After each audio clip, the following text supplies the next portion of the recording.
Hello friends, ഇന്നത്തെ മറ്റൊരു വീഡിയോയിലേക്ക് എല്ലാവർക്കും സ്വാഗതം.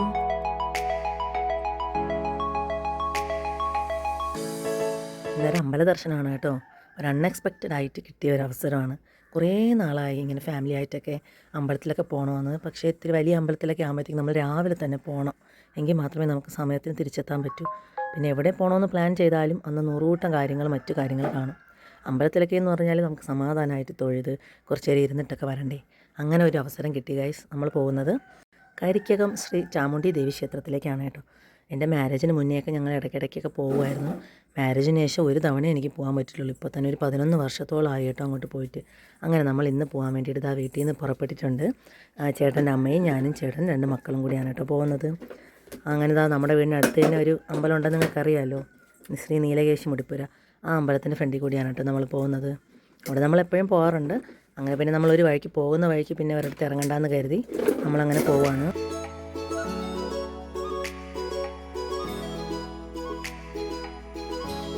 അങ്ങനെ രാവിലെ ഭാഗ്യത്തിന് മഴയൊന്നും ഇല്ല കേട്ടോ. എന്നാലും നമ്മൾ വൈപ്പറൊക്കെ അടിച്ചാണ് കേട്ടോ പോകുന്നത്. മണിക്കുട്ടിക്ക് ഫ്രണ്ട് സീറ്റിൽ ഇരിക്കാൻ ഭയങ്കര ഇഷ്ടമാണ് കേട്ടോ. പക്ഷേ ഇപ്പോൾ ആൾക്കാർ കൂടുതലുള്ളത് കൊണ്ട് ഞാനും ബാവയും കൂടെ ഫ്രണ്ട് സീറ്റിലെടുത്തു കേട്ടോ. ഉണ്ണിക്കുട്ടൻ നിങ്ങൾക്ക് എല്ലാവർക്കും അറിയാമല്ലോ, വീഡിയോയിലൊക്കെ കാണുന്നതല്ലേ. ഉണ്ണിക്കുട്ടൻ എൻ്റെ മടിയിലിരിക്കുന്നതാണ് ഇഷ്ടം. പിന്നെ ഇപ്പോൾ അവന് കുറച്ച് പുറകിൽ സീറ്റിലൊക്കെ ഇരിക്കാനൊരു ഇഷ്ടം വന്ന് തുടങ്ങിയിട്ടുണ്ട്. ചേച്ചിയുടെ കൂടെ പുറകിലിരുന്ന് കാഴ്ചയൊക്കെ കാണാനായിട്ട്. പിന്നെ ബാക്കിലിരിക്കാൻ ആൾക്കാരുള്ളത് കൊണ്ട് ഞാനും ഉണ്ണിക്കുട്ടൻ ആദ്യമേ ഫ്രണ്ടിലോട്ട് കയറി കേട്ടോ. അവൻ്റെ ചിരിയുണ്ടോ, അവൻ എന്ത് അസുഖം ഉണ്ടെങ്കിലും ഒന്ന് പുറത്തേക്ക് ഇറങ്ങിയാൽ അവന് യാതൊരു പ്രശ്നവുമില്ല. അവൻ ആക്റ്റീവാണ് കേട്ടോ. അത് മണിക്കുട്ടി അങ്ങനെ തന്നെയാണ്. ചേച്ചി അനിയനും എപ്പോഴും പുറത്തൊക്കെ പോകാനാണ് അവർക്ക് ഭയങ്കര ഇഷ്ടം കേട്ടോ. ഞങ്ങൾ രണ്ടുപേരും പോലെ തന്നെയാണ്. ഫുൾ ആക്റ്റീവായിരിക്കുന്നതാണ് കേട്ടോ ഇഷ്ടം. ഈ മടിയായിട്ട് ഷൈ ആയിട്ട് വീട്ടിലിരിക്കുന്ന ഒന്നും ഇഷ്ടമേ അല്ല. നിങ്ങളുടെ മക്കളൊക്കെ ഇങ്ങനെയാണോ, നല്ല ആക്റ്റീവാണോ, അതോ എങ്ങും പോകേണ്ട വീട്ടിൽ TV ഒക്കെ കണ്ടിരിക്കുന്നതാണോ ഇഷ്ടം എന്നൊക്കെ ഒന്ന് കമൻറ്റ് ചെയ്യണേ ഈ വീഡിയോ കാണുന്നവരെയും. അങ്ങനെ ഞങ്ങൾ കളിയും ചിരിയായിട്ടൊക്കെ അങ്ങനെ മുന്നോട്ട് പോകാൻ കേട്ടോ. ഞാൻ പറഞ്ഞു തീർന്നില്ല, ഉണ്ണിക്കുട്ടൻ പുറകിലെത്തി. അച്ചാമ്മേരെ ചേച്ചിയുടെയും കൂടി ഇരിക്കാൻ വേണ്ടി പുറകിലെത്തി. മണിക്കുട്ടി മോൾ നല്ല പട്ടുപാവടയൊക്കെ ഇട്ട് സുന്ദരി മണിയായിട്ട് ഇരിക്കുന്നുണ്ടോ. അവൾക്ക് പട്ടുപാവട ഇട്ട് കാണാൻ എനിക്ക് ഭയങ്കര ഇഷ്ടമാണ് കേട്ടോ. ഞാൻ തയ്പ്പിച്ചതാണ് കേട്ടോ തുണിയെടുത്ത്. പിന്നെ മണിക്കുട്ടി മോളിൽ തിരിച്ച് വരുമ്പോഴത്തേക്കും അവൾക്ക് അബാക്കസ് ക്ലാസ് ഉണ്ട് കേട്ടോ. അതിൻ്റെ ബാഗ് കൂടെ എടുത്തിട്ടുണ്ട്. കാരണം തിരിച്ച് വരുമ്പോൾ എന്തായാലും 10 മണിയൊക്കെ ആവും. അവൾക്ക് 10 മണിക്കാണ് ക്ലാസ്. അപ്പോൾ കോവളത്താണ് SIPയുടെ അബാക്കസ്. അങ്ങനെ തിരിച്ച് വരുമ്പോൾ അവിടെ ആക്കണം. അങ്ങനെ നമ്മൾ പോകുന്ന വഴി വേറൊരാളൂടെ ജോയിൻ ചെയ്യുന്നുണ്ട്. നോക്കിക്കേ, ആരാണെന്ന് വേറെ ആരുമല്ല, എൻ്റെ അമ്മയാണ് കേട്ടോ. അപ്പോൾ ഞങ്ങൾ ഫാമിലി ആയിട്ട് പോകുമ്പോഴത്തേക്ക് 2 അമ്മമാരെ കൊണ്ടുപോകാറുണ്ട് കേട്ടോ. നമ്മളല്ലാതെ വേറെ ആരാ കൊണ്ടുപോകാനുള്ളേ. അവരൊക്കെ ഈ അമ്പലത്തിലൊക്കെ അങ്ങനെ വല്ലപ്പോഴേ പോകാറുള്ളൂ. അതുകൊണ്ട് നമ്മൾ പോകുമ്പോൾ കാറിൽ അവരെ കൂടെ കൊണ്ടുപോകും. അമ്മ ബസ്സിൽ പോകാറുണ്ട് കേട്ടോ. അമ്മയ്ക്ക് പോകണമെന്ന് തോന്നുമ്പോഴൊക്കെ അമ്മ ബസ്സിൽ പോകാറുണ്ട്, നമ്മളെ ബുദ്ധിമുട്ടിക്കാറില്ല. അങ്ങനെ ഇന്ന് കാറിൽ സ്ഥലമുള്ളതുകൊണ്ട് അമ്മയും കൂട്ടി. അങ്ങനെ നമ്മൾ കുറേ ദൂരത്തെ യാത്രയ്ക്ക് ശേഷം കരിക്കക ക്ഷേത്രത്തിൻ്റെ നടയിലെത്തിയിട്ടുണ്ട് കേട്ടോ. തൂക്കുപാലം കഴിഞ്ഞിട്ടാണ് കേട്ടോ ഒരു അമ്പലത്തിലേക്ക് പോകാനായിട്ട്. ആ പാലത്തിൻ്റെ ഫ്രണ്ടിൽ കൂടെ നമ്മളിതാ അമ്പലത്തിൻ്റെ നടയിലെത്തി. ഇതാണ് നമ്മുടെ കരിക്കകം ശ്രീ ചാമുണ്ഡി ദേവി ക്ഷേത്രം. വലിയ അമ്പലമാണ് കേട്ടോ. ഇവിടെ നേർച്ചയൊക്കെ നടത്തുന്ന അമ്പലമെന്നാണ് കേട്ടോ ഇതിന് കൂടുതലായിട്ട് വിശേഷിപ്പിക്കുന്നത്. ഈ കോഴി നേർച്ചയാണ് കേട്ടോ ഇവിടെ കൂടുതലും. കരിങ്കോഴിയുണ്ട്, അല്ല സാധാരണ കോഴിയുണ്ട്. ചാവലാണ് കേട്ടോ എല്ലാവരും നേർച്ചയായിട്ട് ഇവിടെ കൊടുക്കാറ്. പിന്നെ പല പല പ്രതിഷ്ഠയ്ക്കനുസരിച്ച് അവരുടെ ഇതിനനുസരിച്ചുള്ള അർച്ചനകളും പൂജ കാര്യങ്ങളൊക്കെ ഇവിടെ ഉണ്ട് കേട്ടോ. ഭയങ്കര ഫേമസ് ആയിട്ടുള്ള അമ്പലമാണ്. ലക്ഷക്കണക്കിന് ആളുകളാണ് ഓരോ ദിവസവും വരുന്നത് കേട്ടോ. എല്ലാ ദിവസവും ഇവിടെ തുറക്കും, രാവിലെയും വൈകിട്ടും. പിന്നെ ആരെങ്കിലും വന്നിട്ടില്ലാത്തവരുണ്ടെങ്കിൽ ഉറപ്പായിട്ട് ഈ അമ്പലത്തിൽ വരണം കേട്ടോ. നമ്മൾ ഈ ആറ്റുകാലൊക്കെ പോകുന്ന പോലെ ഭയങ്കര ഒരു ഭക്തിസാന്ദ്രമായ ഒരു അമ്പലം കൂടിയാണ് കേട്ടോ ഇത്. പിന്നെ അങ്ങനെ നമ്മൾ എല്ലാവരും കറങ്ങി തൊഴുതു. അങ്ങനെ നാഗർ ക്ഷേത്രത്തിൽ തൊഴുതിട്ട്, നാഗരുടെ അവിടെ വന്ന് തൊഴുതിട്ട് ഇറങ്ങിയപ്പോഴാണ് ഇവിടെ ഓരോരോ മരത്തിൻ്റെയും താഴെ ഇങ്ങനെ ഓരോ നമ്മുടെ നാളുകൾ എഴുതി വെച്ചിട്ടുണ്ട് കേട്ടോ. ചിലർക്കൊക്കെ അറിയായിരിക്കും നമ്മുടെ നാൾക്കുള്ളത്. എൻ്റെ ചിത്തിരയാണ് കേട്ടോ, കൂവളമാണ്. അങ്ങനെ ഓരോ എല്ലാ നാളിൻ്റെയും പേരും അതാത് മരത്തിൻ്റെ താഴെ വെച്ചിട്ടുണ്ട്. അപ്പോൾ അവിടെ പൈപ്പിൻ്റെ ചോട്ടിൽ കുറേ കുപ്പികൾ വെച്ചിട്ടുണ്ട് കേട്ടോ. അങ്ങനെ നമ്മൾ നോക്കിയപ്പോഴത്തേക്ക് ഓരോരുത്തരായിട്ട് ഈ കുപ്പിയിൽ നിന്ന് വെള്ളം പിടിച്ച് ഓരോരുത്തരുടെ നാളിൻ്റെ അടുത്ത് കൊണ്ടുവന്ന് ഇങ്ങനെ വെള്ളം ഒഴിച്ചു കൊടുക്കുക. അപ്പോൾ ഇത്രയും ഭക്തജനങ്ങൾ വെള്ളം ഒഴിച്ചു കൊടുക്കുമ്പോൾ ആ ചെടിക്ക് ആവശ്യത്തിനുള്ള വെള്ളം കിട്ടുകയും ചെയ്യും, അത് പെട്ടെന്ന് വളരുകയും ചെയ്യും കേട്ടോ. എന്തായാലും നല്ലൊരു ഉപായം തന്നെയാണത്. നല്ല കാര്യമാണ്. നമുക്കിപ്പോൾ മറന്നു പോകില്ല നമ്മുടെ നാളിൻ്റെ ഏതൊക്കെയാണ് മരങ്ങളെന്ന്. ഇവിടെ വന്ന് അതും ഓർമ്മിക്കാൻ പറ്റി. പിന്നെ നമ്മൾ അതാത് നാളിൻ്റെ അല്ല, എല്ലാം നമ്മുടെ റിലേറ്റീവ്സിൻ്റെ നാളുകൾക്കും നമ്മൾ ഒഴിച്ചു കേട്ടോ. പിന്നെ മണിക്കുട്ടിക്ക് ഉണ്ണിക്കുട്ടന് ഭയങ്കര ഇഷ്ടപ്പെട്ടു കേട്ടോ. അവരൊന്നും അതുപോലെ ചെയ്യുകയാണ്. അവർ നമ്മൾ എന്ത് ചെയ്യുന്നു അത് നോക്കി ചെയ്യാനൊക്കെ നല്ല താല്പര്യമുണ്ട് കേട്ടോ. അങ്ങനെ അവരോട് ചെയ്യട്ടെ എന്ന് കരുതി അങ്ങനെ ഉണ്ണിക്കുട്ടനും മണിക്കുട്ടിക്ക് ഓരോ കുപ്പി വെള്ളമൊക്കെ കൊടുത്തു കേട്ടോ. അങ്ങനെ അവളത് ഓടി നടന്ന് എല്ലായിടും ഒഴിക്കുന്നുണ്ട്. ഉണ്ണിയും കൂടെ തന്നെ ഉണ്ട് കേട്ടോ, ചേച്ചിയുടെ പാവടത്തുമ്പരി പിടിച്ചിട്ട്. പിന്നെ അങ്ങനെ നമ്മളെല്ലാം അതെല്ലാം ചെയ്തതിന് ശേഷം അടുത്ത് കറങ്ങി തൊഴാൻ വേണ്ടി പോവുകയാണ്. നമ്മുടെ തലയിലൊക്കെ പിച്ചിപ്പൂ ഇരിക്കുന്ന കണ്ടില്ലേ. അതെൻ്റെ വീട്ടിലുള്ളതാണ് കേട്ടോ പിച്ചിപ്പൂവ്. അമ്മ വന്നപ്പോഴേക്കും അതിനെ കെട്ടിക്കൊണ്ടുവന്നു. പിന്നെ നമ്മൾ എല്ലായിടം കറങ്ങി തൊഴുതിന് ശേഷം കുറച്ച് ഫോട്ടോസും വീഡിയോസൊക്കെ എടുത്ത് കേട്ടോ. ഇങ്ങനെ ഒരു നല്ല നിമിഷം ഇനി അടുത്തെപ്പോഴാണെന്ന് അറിയില്ല. അങ്ങനെ ഫോട്ടോസും വീഡിയോസൊക്കെ കുറേ എടുത്തു. ഉണ്ണിക്കുട്ടൻ എൻ്റെ കയ്യിൽ തന്നെ ഉണ്ട് കേട്ടോ. ഉണ്ണിക്കുട്ടൻ എന്താ ഉറക്കം വരുവാണ്, രാവിലെ 5 മണിക്ക് ഉണർന്നതാണ്. എവിടെയെങ്കിലും പോകണമെന്ന് പറഞ്ഞ് അവൻ രാവിലെ എഴുന്നേറ്റോളും കേട്ടോ. അത് ചേച്ചിയും അനിയനും അങ്ങനെ തന്നെയാണ്. ഇതാ ചേട്ടൻ്റെ അമ്മയും പുറകേന്ന് വരുന്നുണ്ട് കേട്ടോ. ഞാൻ മാമിയെന്നാണ് കേട്ടോ വിളിക്കാറ്. മാമിയും കുറേ വർഷങ്ങളായി അമ്പലത്തിൽ വരണമെന്ന് പറയുന്നുണ്ട്, ആഗ്രഹം പറയുന്നുണ്ട്. അങ്ങനെ ഇന്നാണ് സാധിച്ചത്. അങ്ങനെ നമ്മളെല്ലാവരും കൂടെ സന്തോഷമായിട്ട് ഇതാ തൊഴുതിട്ട് ഇറങ്ങി.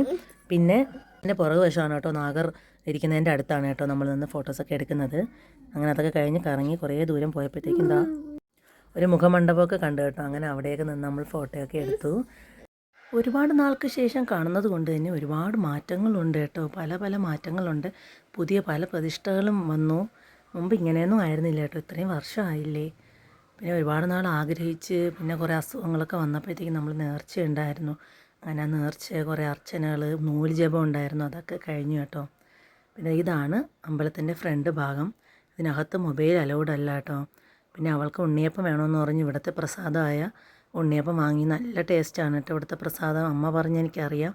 അങ്ങനെ എല്ലാവരും ഓരോ പാക്കറ്റ് വീതം വാങ്ങിച്ചു കേട്ടോ. അപ്പോഴേക്കും അവരെല്ലാവരും തൊഴുതെല്ലാം കഴിഞ്ഞിട്ട് ഇറങ്ങി വന്നിട്ടുണ്ട്. അങ്ങനെ നമ്മളെല്ലാവരും ഇനി കാറ് പാർക്ക് ചെയ്തിരിക്കുന്ന സ്ഥലത്തേക്കാണ് കേട്ടോ പോകുന്നത്. അമ്പലത്തിൽ നിന്ന് കുറച്ച് ദൂരെയാണ് കേട്ടോ നമുക്ക് പാർക്കിംഗ് ഏരിയ കിട്ടിയത്. ഒന്ന് അവധി ദിവസം കൂടി ആയതുകൊണ്ട് ഒരുപാട് ഭക്തജനങ്ങളുണ്ടായിരുന്നു, നല്ല തിരക്കുണ്ടായിരുന്നു. അങ്ങനെ ദാ ഉണ്ണിയപ്പം അപ്പോഴേ തന്നെ പൊട്ടിച്ച് മണിക്കുട്ടി കഴിക്കാൻ തുടങ്ങി കേട്ടോ. അവൾ തന്നെ പറഞ്ഞു നല്ല ടേസ്റ്റാണെന്ന്. പിന്നെ മിക്കവാറും വീട്ടിൽ കൊണ്ടുപോകാൻ കാണത്തില്ല, അവൾ തന്നെ തന്നു തീർക്കുമെന്ന് തോന്നുന്നു. ഉണ്ണിക്കുട്ട ഇത് കണ്ടാൽ വയലൻ്റ് ആവും. അവനിതൊക്കെ ഭയങ്കര ഇഷ്ടമാണ്. അങ്ങനെ ദാ കാറിൻ്റെ അടുത്തേക്ക് നടക്കുവാണ്. മണിക്കുട്ടി കറക്റ്റ് കണ്ടുപിടിക്കും കേട്ടോ നമ്മുടെ കാറ്. പുറകുവശം കാണുമ്പോൾ തന്നെ അവർക്ക് അറിയാൻ പറ്റും. അങ്ങനത്തെ കാറിലേക്ക് കയറാൻ പോവാണ് കേട്ടോ. ഓരോരുത്തർ ഓരോരോ സീറ്റിലേക്ക് കയറി. ഞാനിതാ ഫ്രണ്ട് സീറ്റിലേക്ക് കയറിയാണ്. ഉണ്ണിക്കുട്ടൻ അച്ഛൻ്റെ മടിയിലേക്ക് ഓടിപ്പോയി. അവൻ അല്പസമയം കിട്ടിയാൽ മതി അച്ഛൻ്റെ മടിയിൽ പോയിരിക്കാൻ വേണ്ടി പോകും. അവൻ അച്ഛൻ്റെ മടിയിലിരുന്ന് ഇങ്ങനെ സ്റ്റിയറിംഗ് പിടിക്കാനൊക്കെ ഭയങ്കര ഇഷ്ടമാണ് കേട്ടോ. പക്ഷേ കുഞ്ഞുമക്കളെ അങ്ങനെ എത്തിക്കൂടല്ലോ. അതുകൊണ്ട് കാറിനകത്ത് അല്പനേരം എത്തിയിട്ടിങ്ങനെ എടുത്തു കേട്ടോ. പിന്നെ എനിക്ക് ഭയങ്കര തലവേദനയായിരുന്നു കേട്ടോ. രാവിലെ 5 മണിക്ക് ഉണർന്നതാണ്. പിന്നെ ഞാൻ എവിടെയെങ്കിലും പോകുന്ന നേരത്ത് ഞാൻ ചായയൊന്നും കുടിക്കത്തില്ല കേട്ടോ. പോയി ആ അമ്പലദർശനമോ അല്ലെങ്കിൽ എവിടെയെങ്കിലും പോയി അത് കഴിഞ്ഞിട്ട് മാത്രമേ കഴിക്കുകയുള്ളൂ. എനിക്ക് വോമിറ്റിംഗ് ടെൻഡൻസി വരും. അതുകൊണ്ട് തന്നെ ചായ കുടിച്ചിട്ടില്ല. അപ്പോൾ തലവേദന മാറാൻ വേണ്ടി നമ്മളൊരു ടീ സ്റ്റാളിൽ കയറി കേട്ടോ. ഒരു ചെറിയ ടീ സ്റ്റാളിൽ കയറി നമുക്ക് ഇഷ്ടപ്പെട്ട വടകളൊക്കെ എടുക്കാൻ വേണ്ടി ചേട്ടൻ ദാ അവിടുത്തെ കണ്ണാടി പെട്ടിക്കകത്തുനിന്ന് ഇഷ്ടമുള്ള വട ഒരുപാട് ഐറ്റം എടുത്ത് തന്നു. ഓരോരുത്തർക്ക് ഇഷ്ടമുള്ളത് എടുത്ത് കഴിക്കാം. ഉണ്ണിക്കുട്ടന് ഉഴുന്നോടെ കൊടുത്തു, മണിക്കുട്ടിക്ക് ഉഴുന്നുവട. പിന്നെ ഞാൻ വാഴയ്ക്കപ്പം എടുത്തു. പിന്നെ ബജി നല്ല ചൂട് ബജിയായിരുന്നു കേട്ടോ. പരിപ്പോടെയും വളരെ ടേസ്റ്റി ആയിരുന്നു. അങ്ങനെ എന്തൊക്കെയോ എടുത്ത് കഴിച്ചു. മണിക്കുട്ടിക്ക് അബാക്കസ് ക്ലാസ് ഉള്ളത് കൊണ്ട് തന്നെ അവൾക്ക് ബ്രേക്ക്ഫാസ്റ്റ് കൂടെ വാങ്ങിക്കൊടുക്കാമെന്നാണ് വിചാരിച്ചത്. അപ്പോഴേക്കും അവൾ പറഞ്ഞു വേണ്ട അമ്മ ചായയും വടയും മതി എന്ന് പറഞ്ഞു. അപ്പോൾ എല്ലാവർക്കും അതാണ് ഇഷ്ടവും. പിന്നെ എല്ലാം നമ്മൾ ചായയും വടയും തന്നെ കഴിച്ചു കേട്ടോ. ചേട്ടനും അവിടെ ഇഷ്ടമുള്ളതൊക്കെ എടുത്ത് കഴിക്കുന്നുണ്ട്. ആ കടക്കാരപ്പം തന്നെ ഞെട്ടിക്കാണും, എന്തുമാത്രം വടയാണ് ദൈവമേ ഇവരൊക്കെ വന്നെടുക്കുന്നത് എന്ന് പറഞ്ഞ് അന്തം വിട്ട് നോക്കുന്നുണ്ട് കേട്ടോ. പിന്നെ അതൊക്കെ കഴിഞ്ഞ് നമ്മൾ പൈസയൊക്കെ കൊടുത്ത് തിരിച്ച് കാറിൽ കയറി. വീണ്ടും കുറച്ച് ദൂരം നമ്മളിങ്ങനെ വണ്ടിയിൽ കാര്യമൊക്കെ പറഞ്ഞ് നല്ല ചിരിച്ച് കളിച്ചിരിക്കുവാണ് കേട്ടോ. അപ്പോൾ എന്നുവെച്ചാൽ നമ്മുടെ തലവേദനയൊക്കെ മാറി നമ്മൾ ചായ കുടിച്ച് ഫ്രഷായി. അടുത്ത് നമ്മൾ നമ്മുടെ കുടുംബക്ഷേത്രത്തിലേക്കാണ് കേട്ടോ. അത് പോകുന്ന വഴിയിൽ തന്നെയാണ്. അവിടെ ഒരു പൂജയ്ക്ക് കൊടുത്തിട്ടുണ്ടായിരുന്നു അമ്മ. അപ്പോൾ അതും കൂടെ ഒരു 9:30 മണി സമയമായി കേട്ടോ. ഇപ്പോൾ അതും കൂടെ വാങ്ങിയിട്ട് പോകാമെന്ന്. 10 മണിക്ക് നട അടയ്ക്കത്തുള്ളൂ. അങ്ങനെ അമ്പലത്തറ ശ്രീ ഉജ്ജയിനി മഹാകാളി ദേവീക്ഷേത്രത്തിൽ എത്തിയിട്ടുണ്ട്. എല്ലാവർക്കും ഇത് അറിയാമായിരിക്കും കേട്ടോ. അറിയാമെങ്കിൽ ഒന്ന് കമൻറ്റ് ചെയ്യണേ. അവിടെ വന്നപ്പോഴേക്കും ഒരു കല്യാണം നടക്കുന്നുണ്ടായിരുന്നു കേട്ടോ. അതിന് മുന്നോടിയായിട്ട് ഒരു ഫോട്ടോ എടുക്കും ബഹളമൊക്കെ ആയിരുന്നു. അമ്പലത്തിൽ വെച്ച് താലി കെട്ടിയിട്ട് പിന്നെ അവരുടെ വീട്ടിൽ വെച്ചായിരുന്നു കേട്ടോ സദ്യയൊക്കെ. ഒരു പാവപ്പെട്ട കുടുംബത്തിൻ്റെ ഒരു കല്യാണമായിരുന്നു. അങ്ങനെ നമ്മൾ വന്നപ്പോൾ ഫോട്ടോ എടുത്തുകൊണ്ടിരുന്നത് പയ്യനും പെണ്ണുമായിരുന്നേ. ഇപ്പോൾ നിവേദ്യം നടക്കുന്നുണ്ട്, നമ്മളിങ്ങോട്ട് മാറിയിരിക്കുകയാണ് കേട്ടോ. എൻ്റെ കുടുംബക്ഷേത്രത്തിൽ ഞാൻ ഇടയ്ക്കൊക്കെ വരാറുണ്ട് കേട്ടോ. ഇപ്പോൾ തിരിച്ചു പോകുന്ന വഴിയായതുകൊണ്ട് നമ്മൾ കയറിയതാണ്. ഇനി നിവേദ്യം കഴിഞ്ഞിട്ട് പൂജ തൊഴുത് അതിൻ്റെ പ്രസാദം വാങ്ങിയിട്ട് വേണം പോകാൻ. പിന്നെ മണിക്കുട്ടി മോൾക്ക് ഈ അമ്പലത്തിൽ വരാൻ ഭയങ്കര ഇഷ്ടമാണ് കേട്ടോ. ഞാനിങ്ങനെ കുഞ്ഞു നാൾ തൊട്ടേ ഇങ്ങനെ കൊണ്ടുവന്നിട്ടുണ്ട്, അമ്മയുടെ ക്ഷേത്രമാണെന്നൊക്കെ പറഞ്ഞിട്ടുണ്ട്. ഇത് ഇതിൻ്റെ അമ്പലത്തിന് തൊട്ട് പുറകെ ഒരു കല്യാണ മണ്ഡപം ഇപ്പം പണിതിട്ടുണ്ടായിരുന്നു. അവിടെ വെച്ച് വേറൊരു കല്യാണം നടക്കുന്നുണ്ട് കേട്ടോ. നമ്മൾ നേരത്തെ കണ്ടതല്ല, വേറെ ഒരെണ്ണം. അതിനുള്ള സമയമായി വരുന്നതേ ഉള്ളൂ. അതിൻ്റെ അലങ്കാരങ്ങളാണ് കേട്ടോ ഇതൊക്കെ. അതിൻ്റെ ആൾക്കാരൊക്കെ ഇനി വരുന്നുണ്ട്.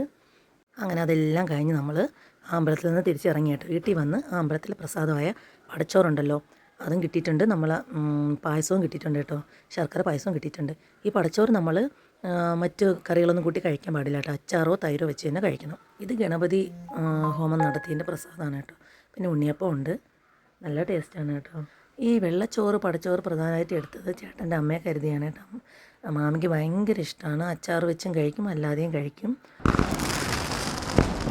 പിന്നെ അത് കഴിഞ്ഞ് വീട്ടിൽ വന്ന് ഒക്കെ കഴിഞ്ഞതിന് ശേഷം നമ്മുടെ ഇത് ഹാളിൽ കിടക്കുന്ന ഫാനാണ് കേട്ടോ. നമ്മുടെ വീട് പഴയ വീടാണെന്ന് മറ്റ് വീഡിയോസ് കാണുന്നവർക്ക് അറിയാമല്ലോ. ഷീറ്റാണ്. ഇപ്പോൾ കുറച്ച് വർഷങ്ങൾക്ക് പഴക്കമുള്ളൊരു ഫാനാണ്. ഇതിപ്പോൾ കറങ്ങാതായി. അപ്പോൾ നമുക്ക് ഹാളിലിരുന്ന് ഒന്നും ചെയ്യാനൊന്നും നിവർത്തിയില്ല, ടി വി കാണാനൊന്നും പറ്റില്ല. ചൂട് ഭയങ്കര ചൂടാണ്. ഷീറ്റുള്ളവർക്കൊക്കെ അറിയാമായിരിക്കും. അതിന് കുറേ നാളായി വിചാരിക്കുന്നു ഒരു ഫാൻ വാങ്ങിക്കണമെന്ന്. അങ്ങനെ ഇന്ന് ഞാനും ചേട്ടനും കൂടെ പോയി ഒരു ഫാൻ മേടിച്ചിട്ടുണ്ട് കേട്ടോ. വൈറ്റ് കളറാണ് ചേട്ടന് ഭയങ്കര ഇഷ്ടം. അതുകൊണ്ട് തന്നെ വൈറ്റാണ് കേട്ടോ എടുത്തിട്ടുള്ളത്. ഫാൻ വാങ്ങിക്കാൻ പോയപ്പോഴത്തേക്കാണ് ഓർത്തത് നമ്മുടെ റൂമിൽ കിടക്കുന്ന ഫാന് കംപ്ലൈൻ്റ് ഒന്നുമില്ല, പക്ഷേ റെഗുലേറ്ററിന് ചെറിയ കംപ്ലൈൻ്റ് ഉണ്ടായിരുന്നു. രാത്രി ആകുമ്പോഴത്തേക്കും ഭയങ്കര സ്പീഡാണ്. അപ്പോൾ ഉണ്ണിക്കുട്ടനും എനിക്കൊന്നും ഇത് പറ്റത്തില്ല കേട്ടോ. അലർജി പ്രോബ്ലവും ശ്വാസമുട്ടലൊക്കെ ഉള്ളതുകൊണ്ട് നമുക്ക് ഫാൻ അധികം വേണ്ട. അപ്പോൾ എന്നാൽ അച്ഛനും മണിക്കുട്ടിക്കും ഫാൻ വേണം. അപ്പോൾ അവർ ഉറങ്ങുന്നത് വരെ സ്പീഡ് കൂട്ടിയിട്ട് പിന്നെ കുറയ്ക്കാൻ പറ്റുന്നില്ല. അപ്പോൾ റെഗുലേറ്റർ ഒന്ന് മാറ്റാമെന്ന് വിചാരിച്ചു. അച്ഛനും മോളും കൂടി അതിൻ്റെ പണിയൊക്കെ ചെയ്തു. അടുത്ത് ഫാൻ ഫിറ്റ് ചെയ്യാൻ വേണ്ടിയിട്ട് തുടങ്ങിയിട്ടുണ്ട്. അവർ തന്നെ വീട്ടിൽ ചെറിയ ചെറിയ പണികളൊക്കെ ചെയ്തോളും കേട്ടോ. അങ്ങനെ അച്ഛൻ്റെ മോളുടെയും ഒരുപാട് നേരത്തെ പണിപ്പെടുന്നതിന് ഭാഗമായിട്ട് നമ്മുടെ ഫാൻ നല്ല സ്പീഡിൽ കറങ്ങിയിട്ടുണ്ട്. എങ്ങനെയുണ്ട് ഗൈസ്? നിങ്ങൾക്ക് ഇഷ്ടപ്പെട്ടെങ്കിൽ ഒന്ന് കമൻറ്റ് ചെയ്യണേ. അതിനുശേഷം നമ്മുടെ വീട്ടിൽ പ്രാവുണ്ടെന്ന് നിങ്ങൾക്കറിയാമല്ലോ. കുറച്ച് നേരം അവരുടെ കൂടെ സ്പെൻഡ് ചെയ്യാമെന്ന് കരുതി പ്രാവിൻ്റെ കൂട് തൊട്ടപ്പുറത്ത് നാത്തൂൻ്റെ വീട്ടിലാണ് കേട്ടോ ചെയ്തിരിക്കുന്നത്. അങ്ങനെ അങ്ങോട്ടേക്ക് പോയി. നമ്മുടെ ഫാൻസി പ്രാവ് ഒരാൾ അടയിരിക്കുന്നുണ്ട് കേട്ടോ. പക്ഷെ അത് ഈ കൂടങ്ങ് ഉള്ളിലോട്ടായിപ്പോയി. അപ്പോൾ അതുകൊണ്ട് ആ മുട്ടയ്ക്കകത്ത് കുഞ്ഞുണ്ടോ, ഇവർ നന്നായിട്ട് ഇരിക്കുന്നുണ്ടോ എന്നൊക്കെ നോക്കാൻ ബുദ്ധിമുട്ടാണ്. എൻ്റെ ഫോണിൽ ഫ്ലാഷ് ലൈറ്റ് ഓൺ ആയതുകൊണ്ട് താഴെ കിടക്കുന്ന താറാവ് കുട്ടി ഭയങ്കര ബഹളമാണ് കേട്ടോ. ഇതാരാ ഈ സമയത്ത് ലൈറ്റും കൊണ്ട് വരുന്നതെന്നാണ് ആ താറാവ് നോക്കുന്നത്. ചേട്ടനത് ആ കൂട്ടിനകത്തോട്ട് നുഴഞ്ഞ് കയറ്റിപ്പിച്ചിട്ടാണ് ആ മുട്ട എടുത്തത്. മുട്ടയ്ക്കകത്ത് കുഞ്ഞുണ്ടോ ഇല്ലയെന്ന് അറിയാൻ വേണ്ടി നമ്മളൊരു ടോർച്ച് ലൈറ്റിനകത്തോ മൊബൈലിലോ ഇങ്ങനെ കാണിക്കണം കേട്ടോ. അങ്ങനെ എൻ്റെ ഫോണിൽ ടോർച്ച് ലൈറ്റ് ഓൺ ആയിരിക്കുന്നതുകൊണ്ട് ചേച്ചി ഇതിൽ തന്നെ വെച്ച് നോക്കുകയാണ് കേട്ടോ. എന്നിട്ട് കുട്ടി ഉണ്ടെന്ന് പറഞ്ഞു കേട്ടോ. അങ്ങനെ ഒരു പ്ലേറ്റിൽ മണ്ണൊക്കെ വെച്ച് ആ മുട്ടയെ വെച്ചിട്ട് അങ്ങ് കൊടുക്കുവാണ്. ഫാൻസി പ്രാവുകളിൽ പ്രാവും പെൺപ്രാവും അടയിരിക്കും, മാറി മാറി അടയിരിക്കും. അങ്ങനെ അതിനെ വെച്ചു. പിന്നെ നാത്തൂൻ്റെ മോള് സ്കൂൾ വിട്ട് വന്ന സമയമായിരുന്നു. അതുകൊണ്ട് അവളും കൂടെ പ്രാവിനെയൊക്കെ വന്ന് എടുത്തു കേട്ടോ. നമ്മുടെ ഫാൻസി പ്രാവിനെ കണ്ടാലും നല്ല മയിലിനെ പോലെയുണ്ട്, നോക്കിയേ. എന്താ ഭംഗിയല്ലേ അതിനെ കാണാൻ. പിന്നെ എനിക്ക് എൻ്റെ പണ്ട് വീട്ടിലൊന്നും കോഴിയൊന്നും ഇല്ലാത്തതുകൊണ്ട് എനിക്ക് ഭയങ്കര പേടിയാണ് കേട്ടോ. ഈ കോഴിയും പക്ഷികളെയും താറാവ് ഈ പ്രാവ് ഇതിനൊക്കെ എടുക്കാനൊക്കെ എനിക്ക് ഭയങ്കര പേടിയായിരുന്നു. ഇവിടെ വന്നതിന് ശേഷം ആണ് ഞാൻ ഈ കോഴിയെ പിടിക്കാനും താറാവിനെ പിടിക്കാനൊക്കെ തുടങ്ങിയത്. നല്ല രസമുണ്ട് കേട്ടോ പ്രാവ്. അത് ചുണ്ടും കാലിലെ നഖമൊക്കെ നല്ല മൂർച്ചയുണ്ട് കേട്ടോ. ഞാൻ അങ്ങനെ എടുത്ത് വെച്ച് അതിനെ കൊഞ്ചിക്കുകയാണ്. കുറച്ച് സമയം അവരോടൊപ്പം ചിലവഴിക്കാമെന്ന് വിചാരിച്ചു. സമയം കിട്ടുമ്പം ചേട്ടൻ ജോലിയും കഴിഞ്ഞ് വന്നിട്ട് കുറേ സമയം ഇവരെ തുറന്ന് പുറത്തേക്ക് വിടാറുണ്ട് കേട്ടോ. പിന്നെ ചിറക് മുറിച്ചിട്ടുള്ളതുകൊണ്ട് അവർ പറന്ന് പോകത്തില്ല. കുറച്ച് ദൂരം ഇങ്ങനെ പൊങ്ങിയിട്ട് അങ്ങ് താഴെ നിന്നിങ്ങനെ കളിച്ചോളും. നമ്മുടെ നാടൻ പ്രാവിൻ്റെ ഒരു വികൃതി കണ്ടോ. തറയിൽ കിടന്ന ഒരു നീളമുള്ള ഒരു വള്ളി എടുത്തുകൊണ്ട് വന്ന് ഇങ്ങനെ നടക്കുകയാണ് കേട്ടോ. അവരുടെ വിചാരം ഈ വള്ളി കൊണ്ട് എന്തെങ്കിലും ചെയ്യാൻ പറ്റുമെന്നാണോന്ന് അറിയില്ല. പക്ഷെ പ്രാവുകൾ ഇങ്ങനെ വള്ളി കൊണ്ട് കൂട് കൂട്ടാറില്ലല്ലോ. കാക്കയിലേ കൂട് കൂട്ടാറ്. ഇനിയിപ്പോൾ ഈ വള്ളി എടുത്ത് കുറേ ദൂരം കൊണ്ട് നടക്കും കേട്ടോ. ചിലപ്പോൾ അതിനെ തറയിലിട്ടിട്ട് വേറെ വള്ളി എടുക്കാനും സാധ്യതയുണ്ട്. എപ്പോൾ തുറന്നു വിട്ടാലും ഇങ്ങനെയാണ് ചെയ്യാറ്. ഇതിനെ എടുത്ത് ഇനി കൂട്ടിലോട്ട് പറന്ന് കയറാൻ പോകും കേട്ടോ. പക്ഷേ ഇവരുടെ അടുത്തേക്ക് വന്ന് നിന്ന് ഇവർ ചെയ്യുന്ന കാര്യങ്ങളൊക്കെ കാണാൻ നല്ല രസമാണ് കേട്ടോ. നമുക്ക് നല്ല മനസ്സിന് ഒരു സന്തോഷം കുളിർമയാണ്. നല്ലൊരു പീസ്ഫുൾ മൊമെൻ്റ് ആയിരിക്കും അത്. നല്ലൊരു ബ്യൂട്ടി ഓഫ് നേച്ചർ എന്നൊക്കെ പറയാം. അതാണ് പ്രാവ്. പിന്നെ അവരുടെ കുറേ പരിഭവം പറച്ചിലും കാര്യം പറച്ചിലും അങ്ങനെയൊക്കെ ഉണ്ടാവും കേട്ടോ. നമുക്ക് ശ്രദ്ധിച്ചാൽ മനസ്സിലാവും. അങ്ങനത്തെ പറന്ന് കൂട്ടിലേക്ക് കയറി. ഇതാണ് നമ്മുടെ ഫാൻസി പ്രാവ്, അടയിരിക്കുന്ന പ്രാവ്. ഇപ്പോൾ ഇവ ഇങ്ങോട്ട് മാറിക്കൊടുത്തപ്പോഴേക്കും അവൾ പോയി അടയിരുന്നു കേട്ടോ. അങ്ങനെ കുറേ നേരം പ്രാവിൻ്റെ അടുത്തൊക്കെ ചിലവഴിച്ചു. തറയിൽ വിട്ട പ്രാവിനെയൊക്കെ കൂട്ടിലേക്ക് പിടിച്ചടച്ചു കേട്ടോ. ചിലപ്പോൾ അവർ തനി തന്നെ കയറിക്കോളും. ഇപ്പുറത്ത് ഒരാളിരിക്കുന്നുണ്ട്, നാടൻ പ്രാവാണേ. ഇവർ തമ്മിൽ എപ്പോഴും പോട്ടിയാണ് കേട്ടോ. ഒരുമിച്ച് തുറന്നു വിട്ട് അടികൂടാൻ സാധ്യതയുണ്ട്. എന്തായാലും ഞാനിനി പ്രാവിനെയൊക്കെ അടച്ചിട്ട് വീട്ടിൽ പോട്ടെ. ഇന്നത്തെ വീഡിയോ ഇത്രയേ ഉള്ളൂ. എല്ലാവർക്കും ഇഷ്ടപ്പെട്ടെങ്കിൽ ഒന്ന് ലൈക്കും ഷെയറും സബ്സ്ക്രൈബും ചെയ്യണം കേട്ടോ. ഇതുവരെ നമ്മുടെ ചാനൽ സബ്സ്ക്രൈബ് ചെയ്യാത്തവരുണ്ടെങ്കിൽ ഉറപ്പായിട്ട് സബ്സ്ക്രൈബ് ചെയ്യുക. എങ്കിൽ നിങ്ങൾക്ക് ബെൽ ബട്ടണും കൂടെ അമർത്തണം കേട്ടോ. അപ്പോൾ എല്ലാവർക്കും bye. Thank you for watching.